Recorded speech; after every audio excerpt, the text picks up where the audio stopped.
மகாலட்சுமி அப்படின்னு நீங்க வழிபட தொடங்குறதுக்கு முன்னால தாம்பூலம் தரித்து தான் நீங்க மகாலட்சுமியினுடைய மூல மந்திரத்தை சொல்லணும் அப்படின்றத நான் நிறைய முறை குறிப்பிட்டிருக்கேன்.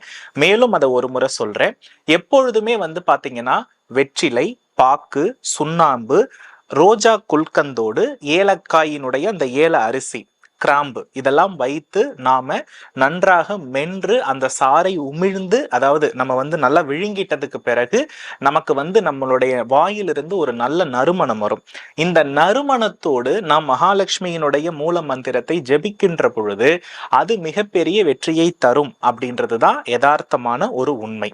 இப்போ இந்த பஞ்ச வாசனை அப்படின்றது மகாலட்சுமி வாசம் செய்யக்கூடிய இடத்துல கண்டிப்பா இருக்கணும். நம்ம வீட்டுல மகாலட்சுமி வாசம் செய்யக்கூடிய இடம் எது அப்படின்னா வீட்டினுடைய சமையலறை, வீட்டினுடைய பூஜை அறை, அதற்கப்புறம் நாம பணம், நகை இது வைக்கக்கூடிய இடம். இது